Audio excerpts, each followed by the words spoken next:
Oh, cool. Well, we can just pass them around. There's somebody working the door, right? Yeah. Okay. All right. Okay. Let's just do the class. Okay, so.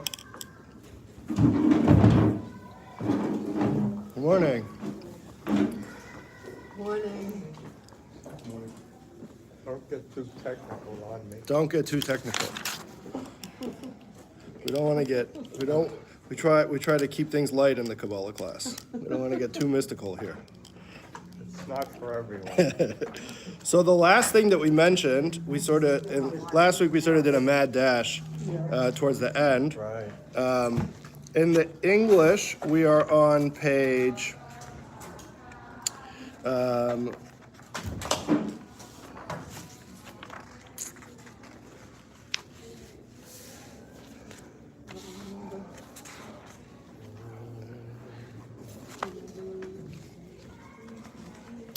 On the English, we're in the middle. It says, on the bottom, it says 9 of 13. Oh, okay.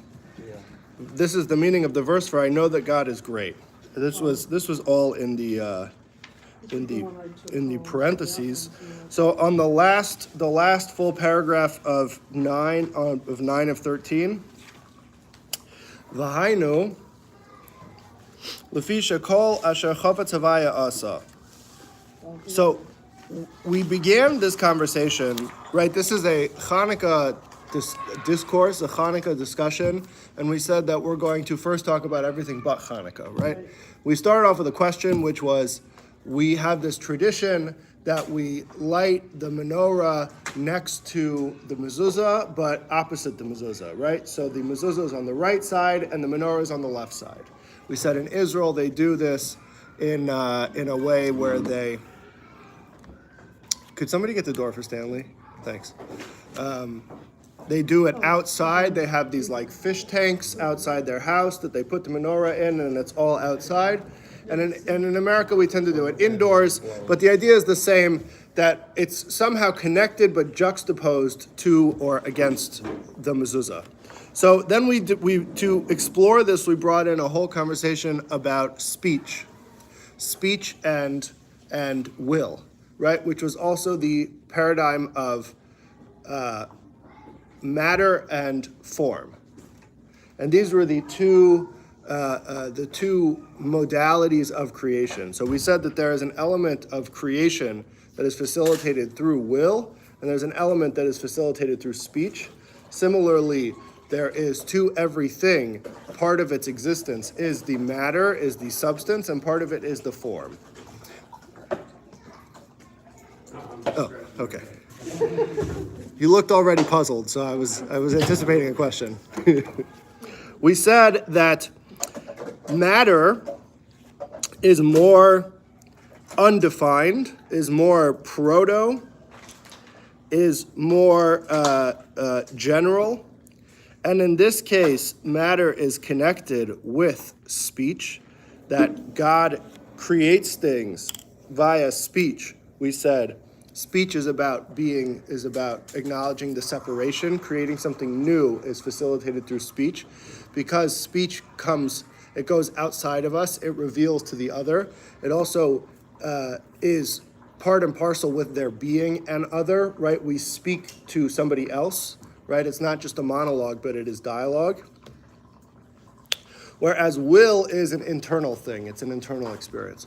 So we said the substance, the otherness, the matter is created through speech. And this is sort of undefined. And then the form is created through will. And that is where things get more definition. And we said that this is true in spiritual realms as much as it is true in the physical.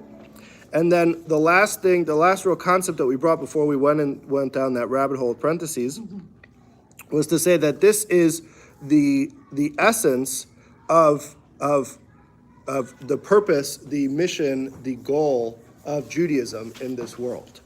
is that the work that we do here is to take the somethingness of the world and to align it that it should be connected to its source, that it should be integrated and aligned with its source. And that everything that we engage with, the fact that divinity unfolds into a finite form, that we can exist and we can eat a bagel, is not that we eat a bagel because the bagel tastes good, though that's an intrinsic part of it as well, but it's also to incorporate it into a matter, into a purpose of divine service. That we eat a bagel and then we can learn Torah, right? And that's the sort of the tension that we live with as Jewish people, is trying to integrate both of these realities of acknowledging that we're physical, finite beings with a mammalian orientation, and then also elevating that entire experience, that it should also be in service to something greater, that it should orient us upwards. So, okay, so now we are on, in the Hebrew, it's the last paragraph on page 49. In the English, it is the last paragraph on page 9 of 13. V'hainu lefisha kol asher chavat havaya asa nimshach v'gam b'shamayim v'a'aretz shekulam yesh lam tzirus muna m'chinas chayfetz v'ratzon havaya. So this is because when it comes to what we were originally discussing, the relationship between form and matter, the form is all an expression of God's will, right? We one of the things that I sort of made a guess on. I was hoping Stanley was going to correct me, but I said that my sense is that this is sort of the opposite of the Platonic ideal. That the Platonic ideal is like a form thing and not a matter thing. And we're saying that the ideal is a matter thing and the form is specified. Remember we were talking about it when we were playing golf? So my sense is from the little that I understand about Plato, the ideal is this sort of form, right? The ideal is that there's an ideal table, and the table accomplishes the things that a table accomplishes, and all the different forms are just variations on the form, the ideal form of a table, right? That you can put something on it, or you could sit on it, or it holds something up, right?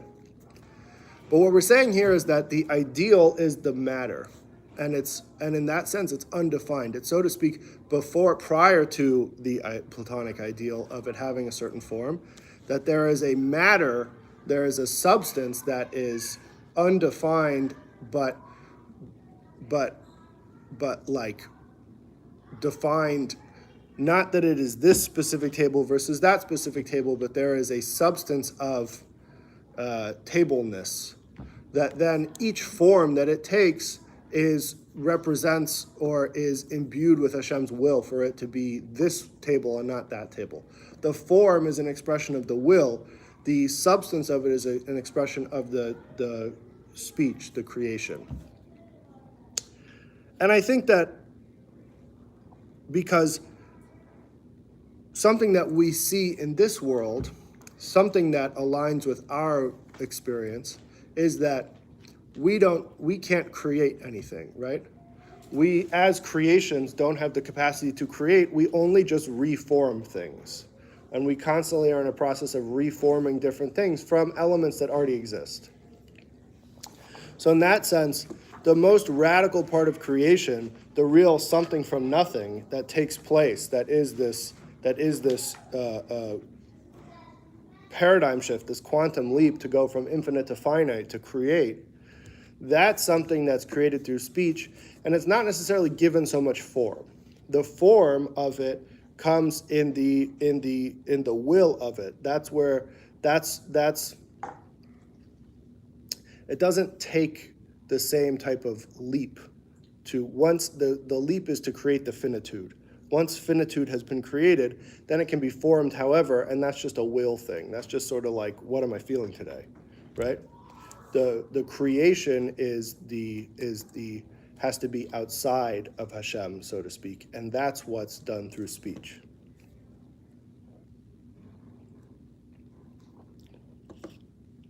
Yeah.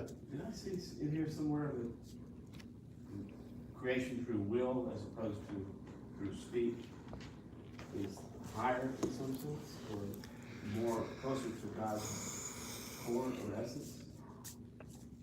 Yes. Maybe I didn't. Yes, in some ways, yes. And that's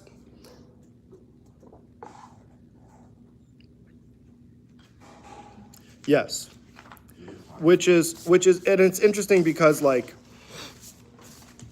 I have a friend who's into all of the philosophy of Kabbalah and Chassidus, and I called him about this discourse because, and they even pointed out in the footnote, generally the relationship between matter and form is presented the other way. So it's kind of confusing to understand why it's being presented this way in this specific discourse. There is an element in which the will is higher because it is more intrinsic, right? Speech is external, but it is the reason, like we say that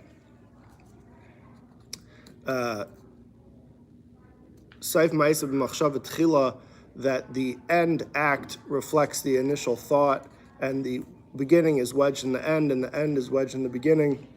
There is something about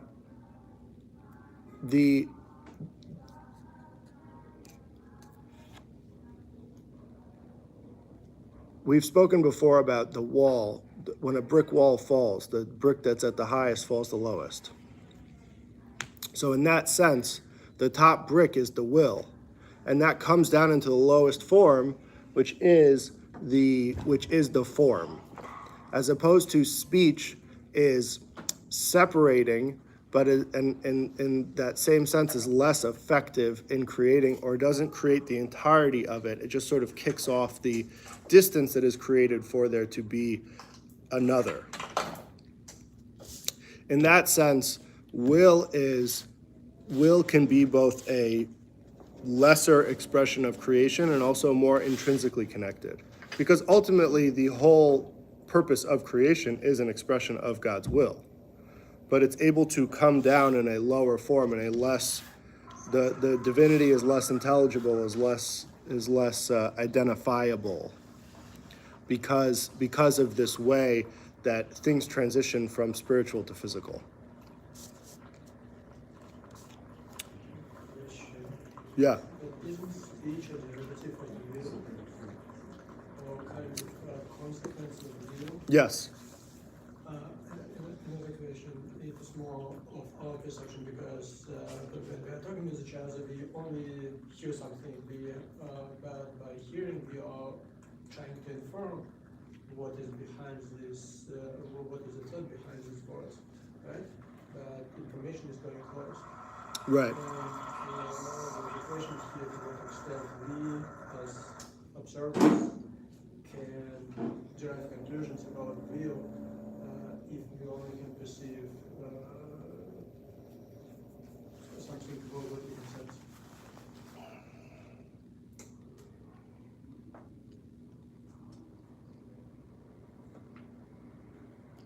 So I think that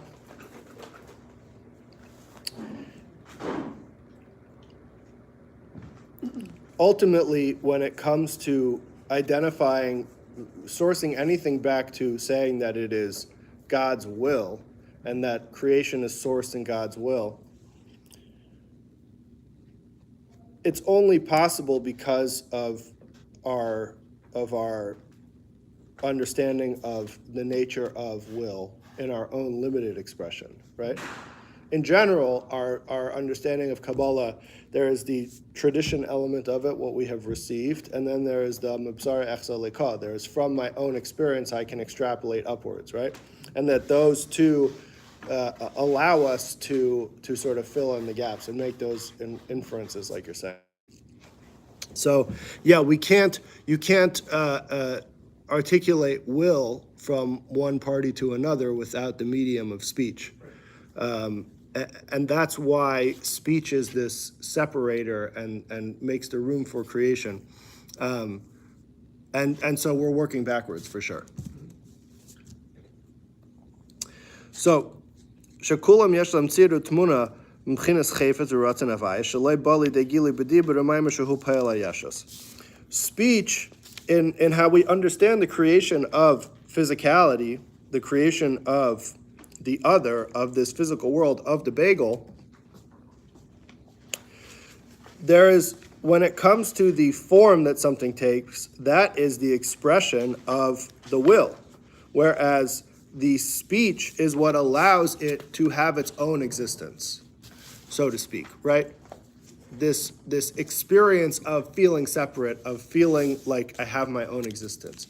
That phenomenon is a function of speech, because speech is what allows for that separation, for me to be disconnected enough from my source to feel like I'm my own existence, like I'm self-made, like I am my own being. וזהו עניין שיתוף מידות הרחמים שכל מעשה בראשית כתיב שבכל מעשה בראשית כתיב ויאמר אלוקים ואחר כך שיתוף מידות הרחמים תכתיב ויהיה מעשה זוויה אלוקים. And this is what it means when it says, the Medrash, the rabbis tell us that to create the world, to create existence, God had to combine the attribute of discipline and severity with the attribute of compassion. Because for a world to be built on discipline and severity would be a really intense world, right? And it would be too intense.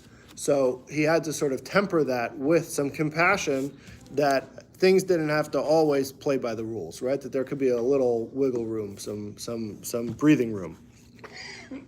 And we see this in the verses, because generally speaking, the Torah uses the term of the name of God, Elokim, when it talks about the creation narrative and the unfolding of creation, the process of creating at the beginning of the Torah.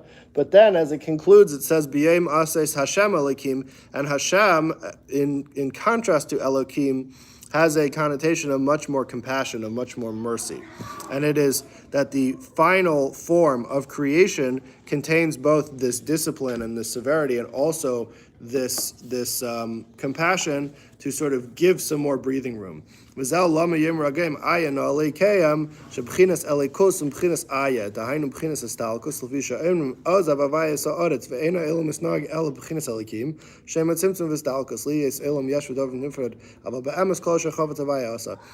this actually speaks to the deist perspective, the sort of which in Judaism's certainly in Chassidus sort of represents the classic, the most antithetical approach to Judaism.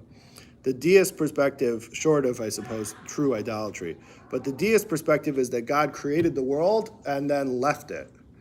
And from what I understand, they use an analogy of a watchmaker who sets the clock and then it just runs by itself.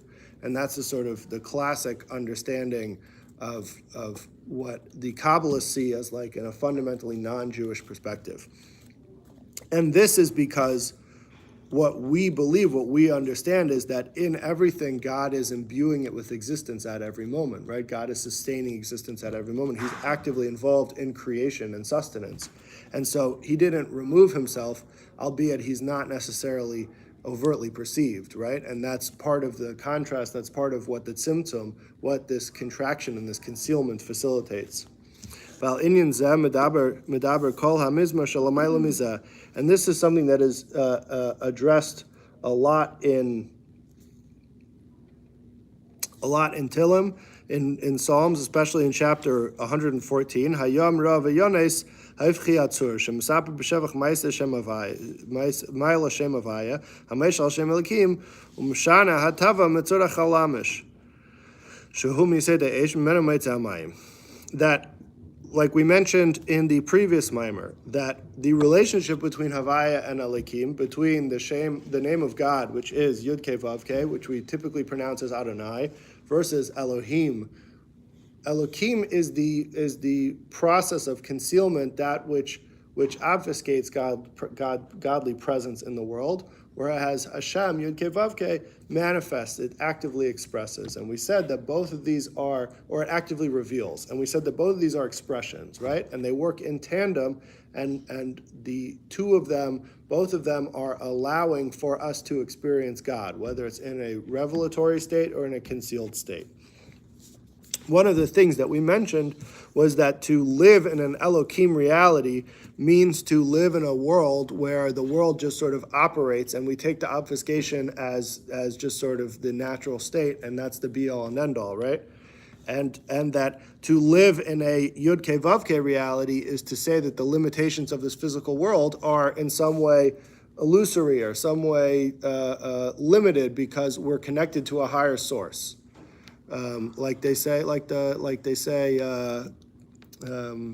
We answer to a higher authority, right? The hot dogs.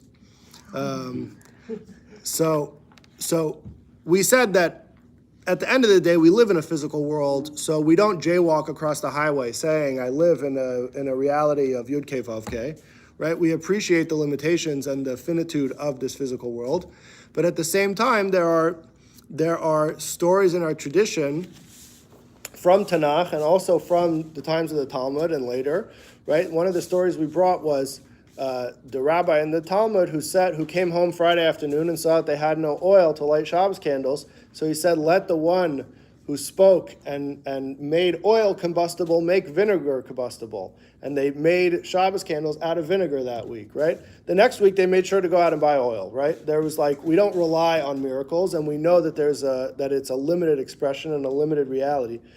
But when you live in the Yud-Ke Vav-Ke reality, then vinegar can be combustible because Hashem's the boss, right? It's not the rules of nature, of science, become a little more fungible, a little more not so hard and fast. So this is, we see in Psalms, the contrast between Havaya and Elikim, and especially I see in the English over here that they're pointing out that these are verses that we say during the prayer of Hallel, which is a special prayer that we say during the 8 days of Hanukkah. Shehu hatzimtzum u'maylim li es b'chinas yesh al pi hatava u'mutba b'chol davar l'fi mizgah yischunase. That the name of Elikim, which is the process of obfuscation, allows for things to be things, right? It creates the system in which things can develop be their own thing. It's what facilitates the otherness, right? But it's through that who batal agabishem havaya hameshal olav. But at the same time, it doesn't exist in isolation. It always exists in concert with the havaya, and the real process, the true process, is to harmonize the two, to marry the two. In that, while a thing can be a thing and express its own separation, its own individuality, it can also at the same time be in tune and aligned with its divine source and its inner havaya, its inner Yud-Ke Vav-Ke. Shu inyan giluy aransav baruch hu shekmei kein hu, excuse me. Lachin gam hayom rav yones. And this is ultimately what it means when we talk about giluy or ansaf.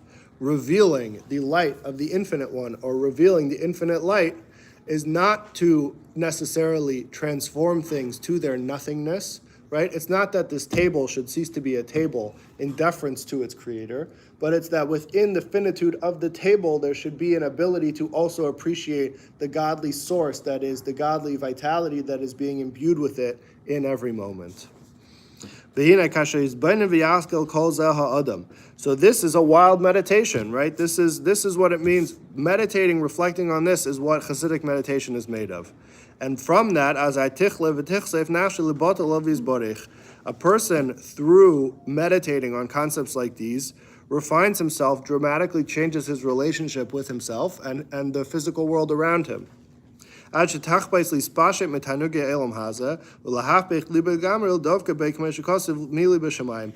totally transforms a person's relationship with this physical world to transition from a place where the bagel is a bagel and I'm eating the bagel because the bagel tastes good, to eating the bagel because it becomes a divine service. It becomes an opportunity to experience and to integrate godliness into our most physical experience. Amru, and in the Zohar, in the classical text of Kabbalah, in the foundational text of Kabbalah, it says, that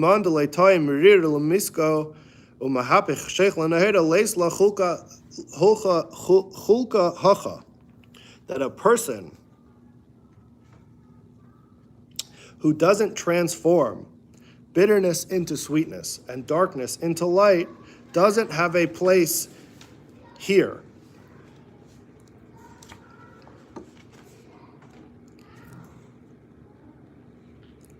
That our essence, our purpose, especially when we think about the mission of Hanukkah, is to take the short, right? Hanukkah is is it's not accidental that the shortest days of the year are Hanukkah, right? The Shabbos of Hanukkah is always the shortest Shabbos of the year, right? Which means it has the most darkness. And that's not just coincidental, right? It's part and parcel with the mission of Hanukkah, with the essence of what Hanukkah is about, to take the most darkest times and to illuminate them and to increase in light every day. So the Zohar identifies this as fundamentally the ethos of the Jewish people, to transform bitterness into sweetness and to transform darkness into light. And that not doing that means we don't have a place here, right? We're not focused on what we're meant to be doing. The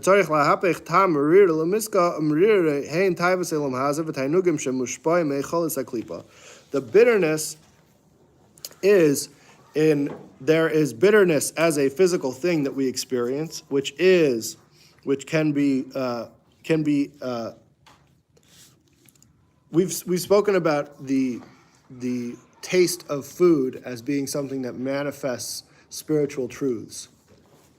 So in some sense, bitterness is connected with Gevura, right? We mentioned this in the Tuesday night Kabbalah class. Bitterness is connected with discipline and severity, and sweetness is connected with chesed, with kindness. And this is why we make such a big deal about eating apples and honey on Rosh Hashanah, right? But there is also an element in which bitterness follows like darkness, in that it's an absence type of thing. It is a lack of sweetness. It is the polar opposite of sweetness. And in this sense, it comes from klipa. It comes from a non-holy place. It comes from a misaligned or disjointed place. And so in this sense, the same way darkness is not in existence, but is merely the absence of light, and the job is to transform the darkness. So bitterness is the same idea. It's the losing sight of the fact that physical things, especially food and sustenance, exist not for us to just go ham, but rather to give ourselves sustenance to do spiritual things. So when we lose sight of that, then our relationship with the physical world becomes disjointed, becomes misaligned, and that's the bitterness. So to transform that is to incorporate sweetness, is to change our relationship, our disposition on how we see our relationship with the physical world, especially food and things like that. But also, I mentioned before that this whole notion falls under the category of what the Zohar refers to as hiskafia. There's two sort of approaches, two tacks. There is iskafia and ishapcha. Iskafia means to subdue or to subjugate, and ishapcha means to transform. And the Zohar says that our job as iskafia is to subdue our desire for the physical world for the physical world's sake, and that when we subdue that desire enough, when we sort of rein it in from our natural animalistic state, to then sort of raise ourselves up above it and say, I'm not just here to get everything that I want and to fulfill desires, but I have a purpose and a mission that's bigger than that, then we can start working on transformation, right? That's the next step. So classically, ishapcha was understood as something that was being conscientious about how much I eat and only eating as much as I need and not indulging, not overindulging, and things like that. This was in previous generations was something where they ate once a day and they slept for a couple of hours and they lived what we would guess as like a much more ascetic type of lifestyle. It's not actual asceticism, because asceticism tends to be like self-flagellating, but there is some type of there was like a real disconnect between people and the physical world, right? They really didn't eat a whole lot. Maybe they were a lot poorer. That certainly contributed. But nowadays, there was a letter, the Rebbe wrote a letter, and I think it was the late 50s, it might have been the early 60s, where somebody asked about what is iskafia in our generation, right? Like, we're pretty soft relative to previous generations. When the previous Rebbe got to America, he said in Russia, they had minds of silk and stomachs of steel. And in America, they have minds of steel and stomachs of silk. So we're pretty soft. So the Rebbe, but the Rebbe wasn't one to say that the Rebbe saw it as a different opportunity, I think, And the Rebbe said that nowadays the work that we do is different. Whereas in previous generations, it was like they ate less, and that was a divine service. The Rebbe said one of the things now is to eat healthy. And I actually heard at a Fabrengen when I was in yeshiva once, somebody said that it's to eat organic, which I thought was very interesting. And the other thing the Rebbe said that I think is really wild is that iskafia these days, this subduing, this subjugation, this conscientiousness with how we relate to other things and how we take them in, is the iskafia of how we use our time. And to be conscientious with how we use our time, especially in this world where we can burn an hour just scrolling, and that we don't have to, clamp down on how much we eat in the same way that they did in previous generations, that work was sort of done, and we're presented with different challenges. And so much of it is just how do we relate to the time that we have in this world, and what do we do with it? So doom scrolling, for example, is like a bitter type of thing, right? It's a thing that just eats our time, and it's just a black hole. And so to transform that, to use that time as something positive instead, is to transform bitterness into sweetness.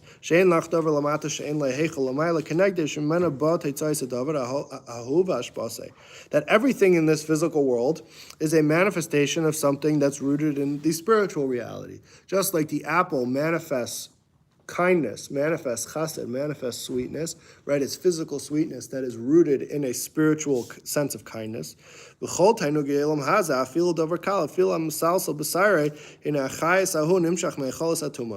So when it comes to physical things, especially physical things that remove us or misorient us or turn us away from our focus, from our mission, right? There's something like doom scrolling.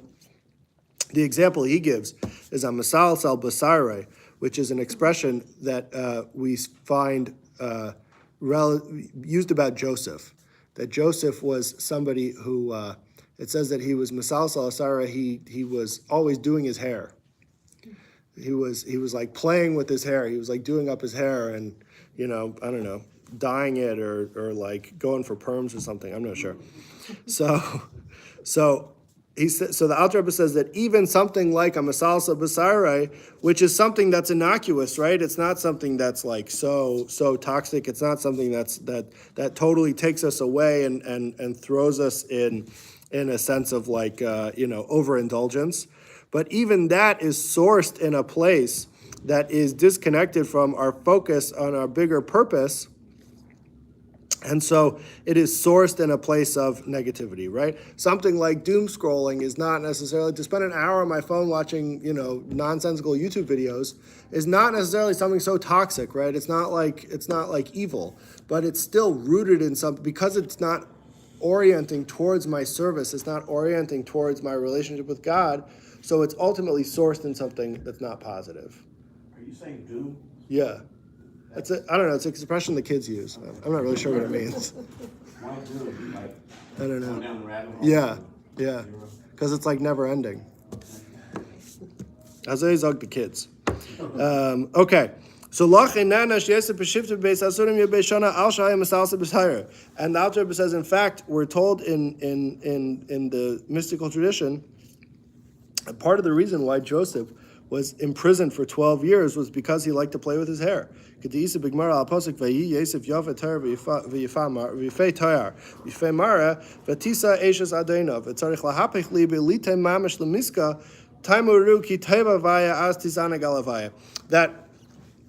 part of the process of Joseph being imprisoned for 12 years was to reorient him, that we can see our physical appearance as an expression of, or as disconnected from our spiritual existence, and we can put stock in our physical appearance as a thing that is for its own sake and for its own purpose, and we can lose sight of the fact that we're ultimately spiritual beings that are in a physical form. And so when that becomes disjointed, we have to realign, we have to reorient. And then, so that process is represented by Joseph.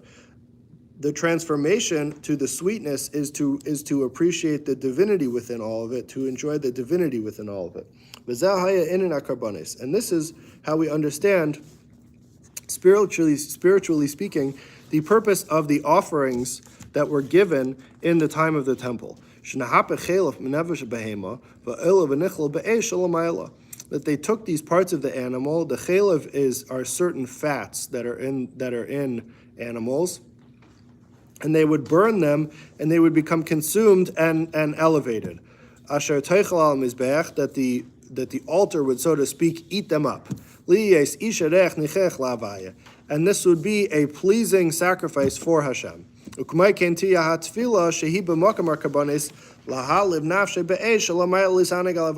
So now that we don't have the temple, we're told that prayer stands in the place of the offerings.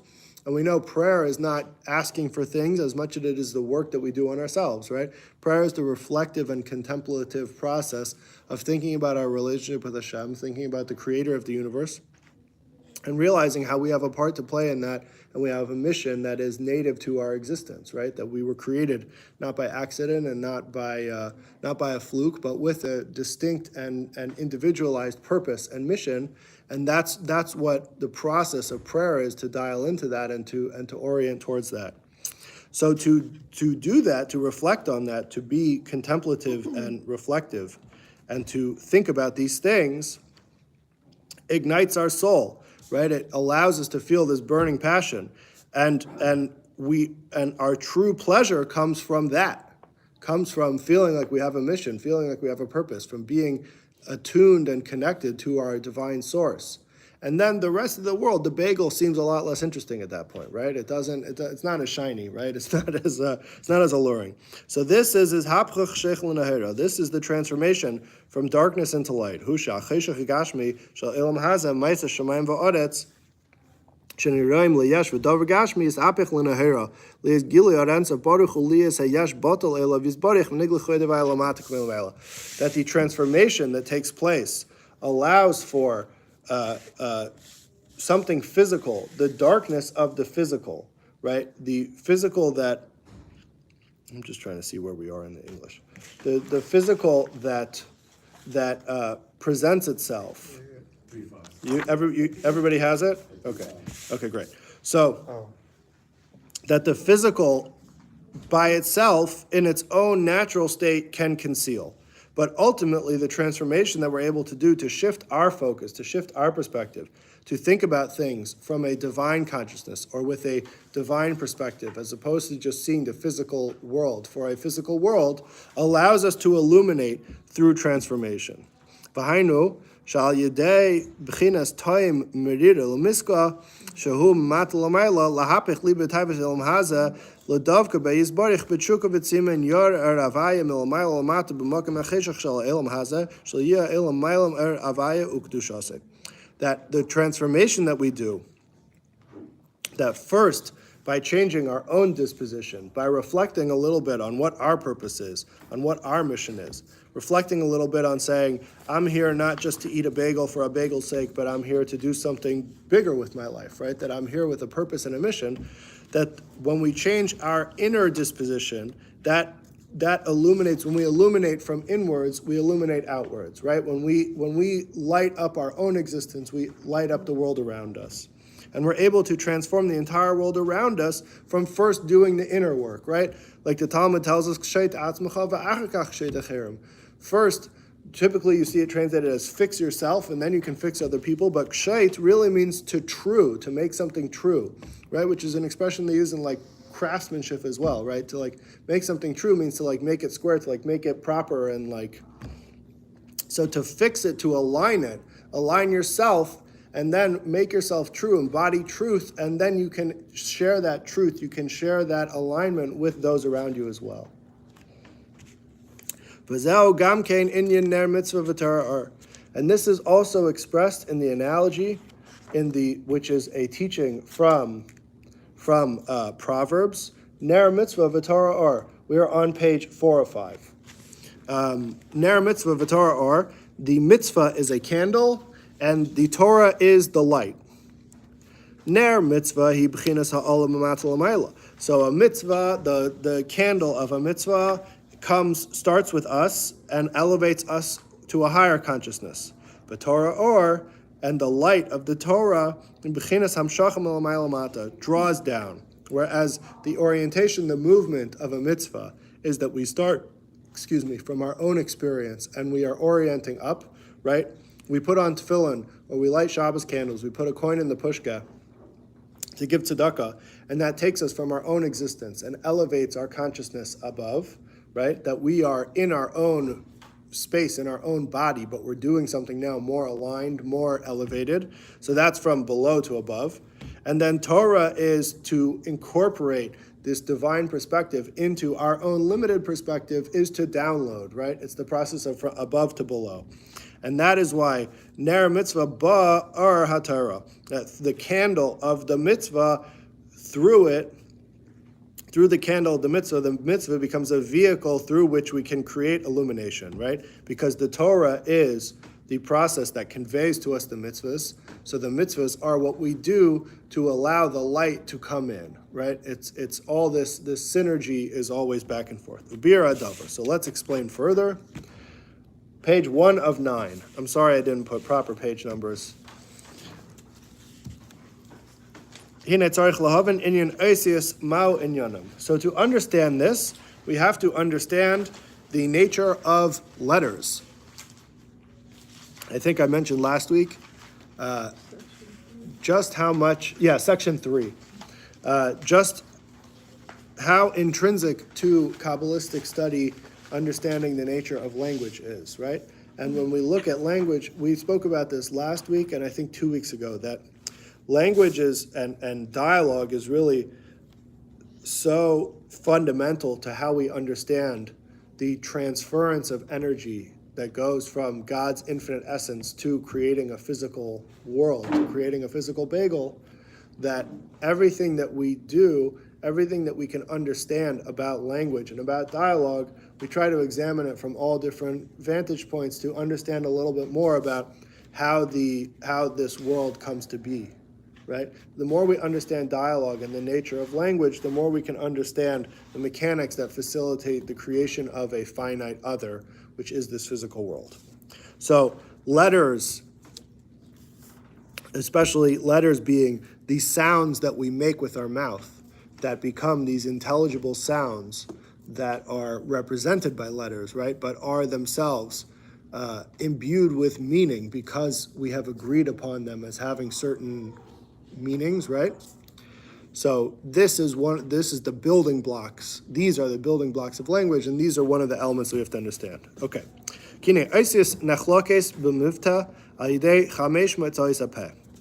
According to Kabbalah, there are 5 families of sounds that our mouth can make. And so there are the letters of the aleph bays of the Hebrew alphabet are broken up into 5 categories based on the different sounds that our mouth can make. Ine, acha mehagarin. Aleph, ches, hey, and ayin are from the throat. So this is the A and the H. So all the ha, so cha and ha, and also a and a, right? Ayin in certain countries they say different. It's much more guttural than an aleph, but that's all the throat. In ein matzais klei hamavate daim lechinar, shehu klei hanigun, shebenagain hamanagain olav meitzah kol, shakol hu ba mitnuas hakinar. So,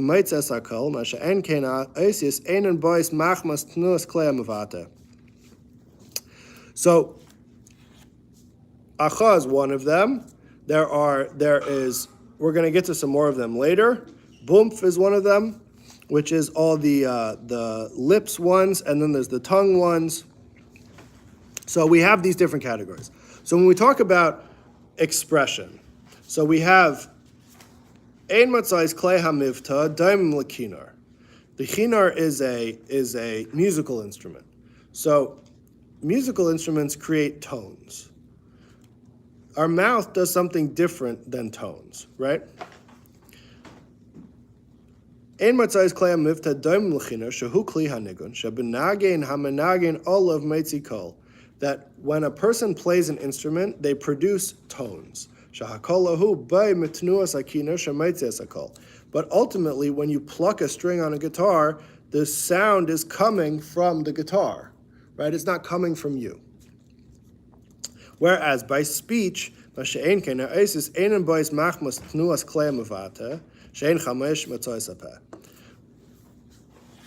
sound of a guitar is determined by the woods that are used and the way that the instrument is built and the strings that are put on it, right? And so all of the different qualitative elements of the tone are determined by the construction of the guitar and its parts. That creates different tones, and then when you couple that with the different notes that are on the scale, you can create a sound that is born out of the guitar, but it is being determined by where you put your hands on the instrument, how you play the instrument. Our relationship with speech gives much less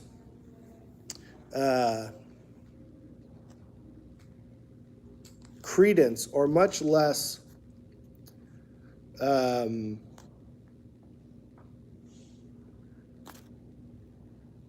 involvement, much less importance to the sounds that our mouth is making. Meaning that the sounds that our mouth can make are not intrinsically, we don't hear them as being different, as being as powerful as the notes of a musical instrument. That there is something intrinsic to the notes of a musical instrument that they seem like their own separate thing. Whereas when it comes to the way that we express ourselves with language, let's see it inside.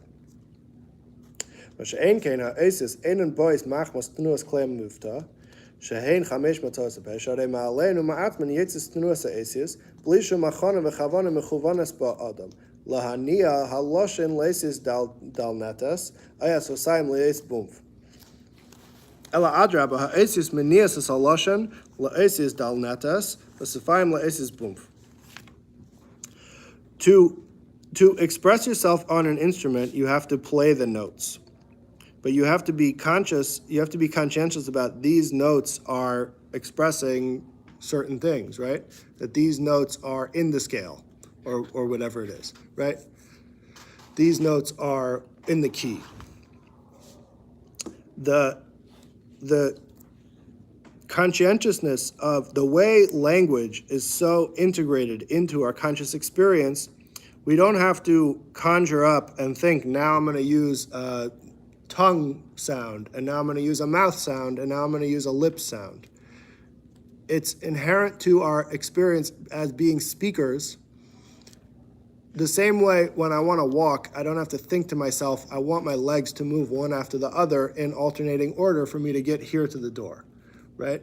It's intrinsic, it's totally aligned in my experience. The same is true when one employs an instrument to express oneself.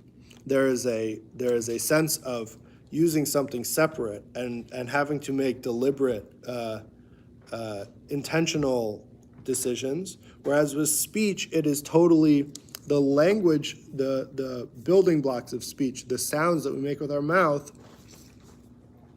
are so integrated into our experience that it just flows. It's part and parcel. Ela adraba, esis menias es haloshin le'esis dal netas, v'asosayim le'esis bumf, v'esis mitar atman he mushrashes b'nefesh atma, v'nefesh he meitzah esa me'helam elegiloi. Because the letters, these sounds, are actually connected with our soul. The letters are there to ultimately we have a sort of raw, undefined voice. We would call that our voice, right? That's just the sort of sound that we make by going ah, right? And even that's already shaped because we can go ah or e or u, and all of those are already sort of defined in some way. But there is, in some sense, some undefined voice that we have that is more raw, that is more abstract than even any of those.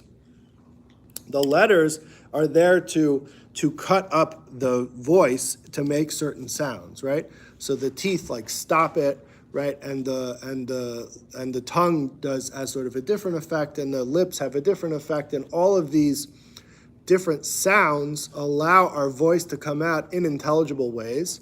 And it's not that these are secondary to our voice, the same way that the tone of an instrument is maybe secondary, or the notes are secondary to its tone, because its tone is present in every note that's being played. The shape that our mouth can make to express different sounds is intrinsic to our soul. It's that essential to our existence, because our soul has this nature of expression and of intelligible expression. So therefore, our mouth being able to express these different sounds that are intelligible is an expression of the soul. It's not secondary in that sense. And its purpose is, v'nefesh hi hamaitzia esan. The soul takes these concepts, takes this capacity for intelligibility, so to speak, from helam to gilui, from an abstract state, from a concealed state, a potential state, to a revealed state, to an active state. And this is why we have what we understand as thought letters of thought, right? Even if we don't think in the same way, that we speak, but there are some letters to our thought, right? There is some articulation to our thought. We see this. We know it's different because we can think of something in a very clear way and then have a lot of difficulty expressing that through speech, right? We find ourselves at a loss for words, right? But in our thoughts, it's very clear, right? We understand it. It's we're laser focused on what it is, but we can't express it outwards. We can't transition from the letters of thought to the letters of speech in that way.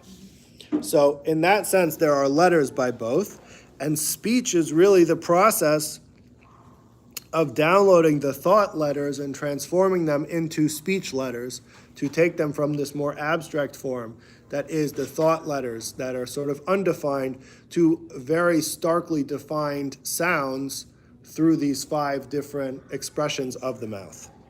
And this is what the verse says in the beginning of Genesis. That humans have a living soul. That there was a living soul to Adam.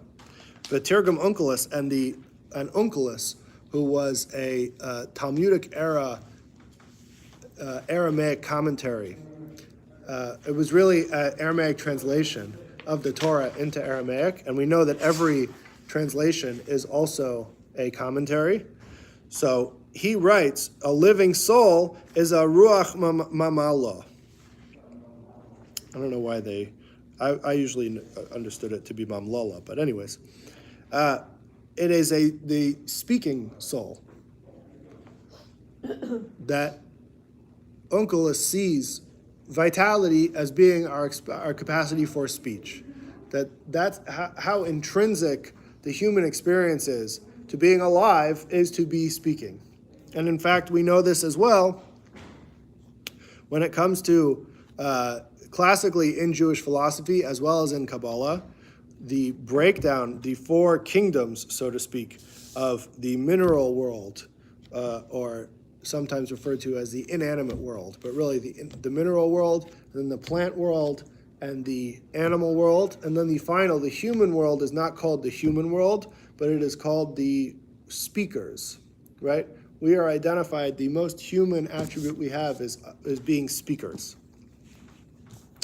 Nefesh, Shebchinas ha'esis hem bchinas chaya, ki yesh ba'adam nefesh ruach neshama chaya. And on a Kabbalistic level, there are 5 elements to our soul. There are 5 levels to the soul. 5 expressions of the soul. And the 4th of the 5th in ascending order. The penultimate highest. Can you say that? Maybe.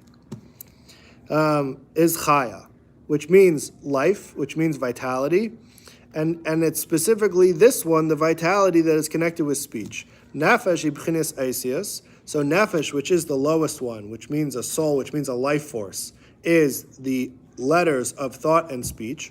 Ruach, which is the spirit, is hevel alev, is the steam, is the moisture, is the air that comes from our chest, from our heart, from the heat of our heart, from that heats up in our chest. It is like that type of steam. Shehu kol, that's what creates the this undefined voice that we were talking about. Kol me'esh ruach umayim, and it is a combination of fire, air, and water. Right? It contains the heat of fire, and it has the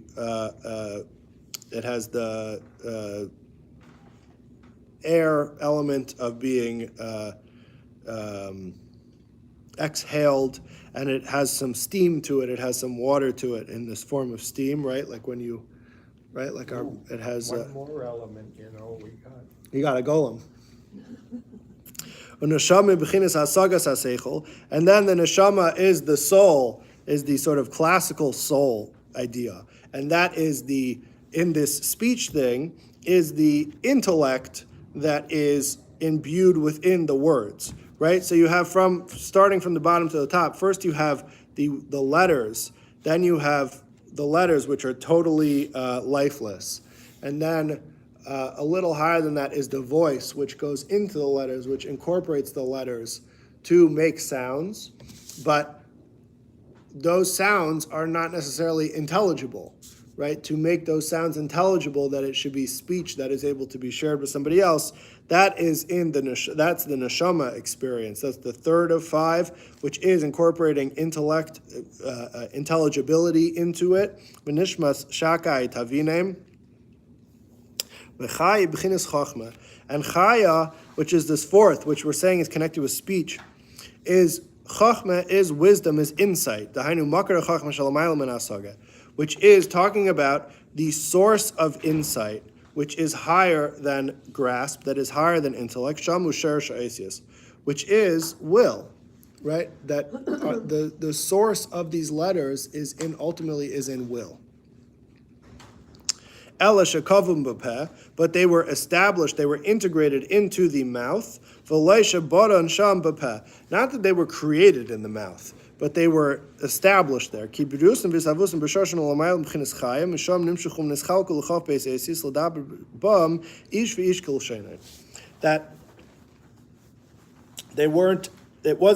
the mouth wasn't created with this capacity as much as it was imbued with this capacity, meaning that it is something that is more essential than just the mouth. The process of expression and intelligibility is more essential than just a mouth experience. It's fundamental to our soul, and it's fundamental to the most essential parts of our soul.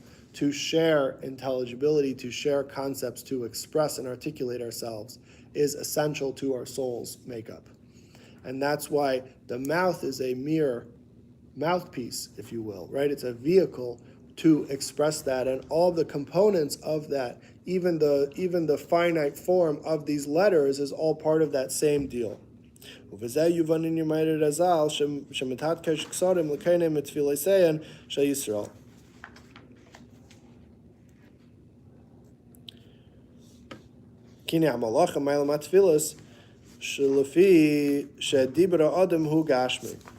therefore, that's why we have a tradition that the angels are involved in taking the words that we speak in our prayers and elevating them, raising them up, and anointing them with crowns. What does this mean? That this physical thing, these physical sounds that we make with our mouth, are intelligible and can be incorporated into a spiritual service, which is the idea of the angels representing a transference of energy, right? So it's taking this energy from this physical-esque thing, right? Because speech is physical, but it's metaphysical at the same time, right? Because it's incorporating conceptual ideas that are not physical. And so the speech being elevated into a spiritual service is the same idea is like the angels elevating it, right? That their speech is like our thought.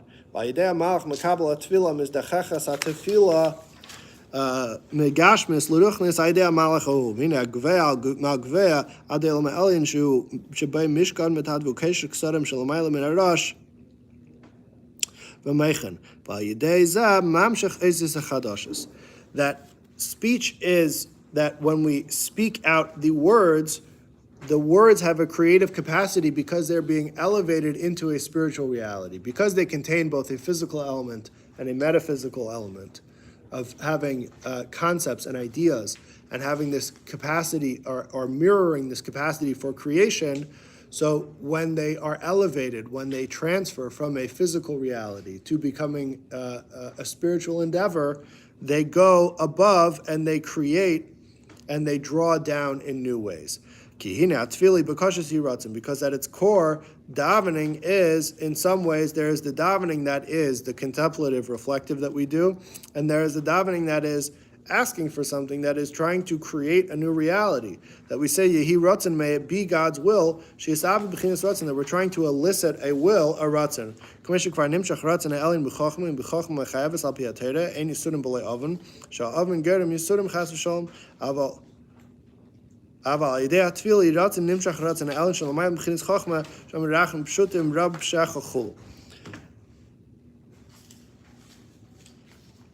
To daven, to express ourselves, to try to affect something spiritual with our physical words, with the sounds we make from our mouth, is to say that we are trying to elevate the limitations of our physical experience.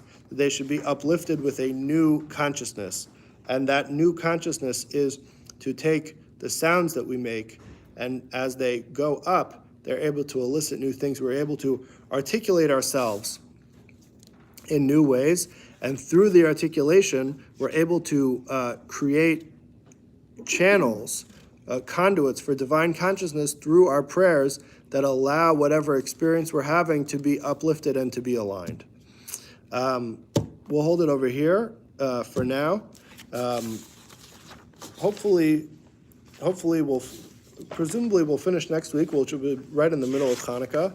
So I think we're more or less on track. Thanks for coming, everybody. Sure. You mentioned